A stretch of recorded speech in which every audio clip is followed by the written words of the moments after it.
Welcome to Zoya Farouk channel. The Clockmaker's Secret Story. In the heart of an old European town, nestled between cobblestone streets and flickering lanterns, stood a tiny clock shop. It was owned by a quiet old man named Mr. Ellery, known by locals simply as the Clockmaker. His windows were filled with ticking wonders, grandfather clocks, pocket watches, cuckoos, all perfectly in sync. But what made Mr. Ellery's clocks truly special was something no one could explain: they never broke. They never needed rewinding. And, strangely enough, time in the town seemed to run just right. People often wondered what his secret was, but Mr. Ellery never spoke of it. He rarely left the shop, and he had no family. The only visitor he welcomed with warmth was a 12-year-old girl named Lena, who came every Saturday to help clean and listen to his stories. One rainy afternoon, Lena noticed something strange: a large clock in the back room covered in a velvet cloth.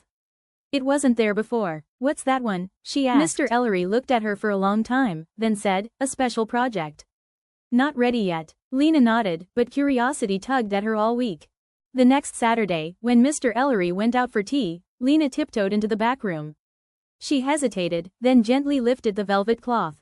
Her breath caught. It wasn't just a clock. It was a map, made entirely of ticking gears, moving arms, and glowing hands. Tiny clock towers spun where cities should be. Rivers flowed like seconds. Mountains pulsed like heartbeats. It was a map of the world, and it was alive.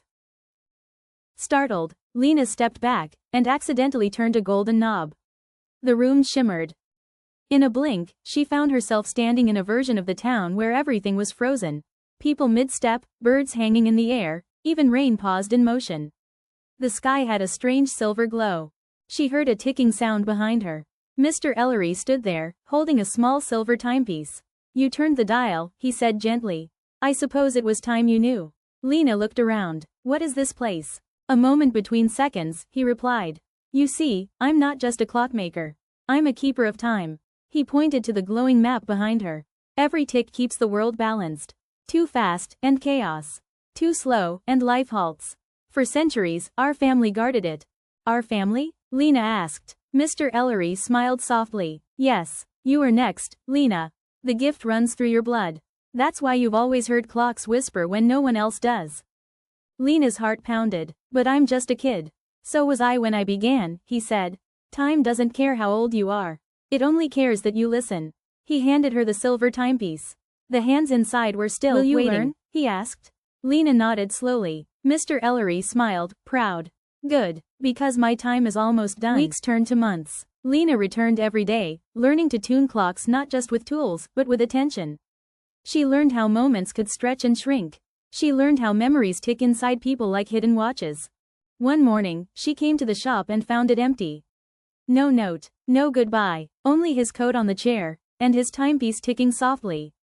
She didn't cry. Instead, she opened the velvet cover, adjusted the golden knob, and began her work. Outside, the town moved like always, peaceful, perfectly timed. But inside the clock shop, a new keeper of time had taken her place behind the counter, ready to listen to every tick, every second, every story waiting to be told. Moral: time is not just counted in seconds, it is measured in moments we choose to understand. And sometimes, even the smallest hands can carry the weight of the world. Thanks for watching.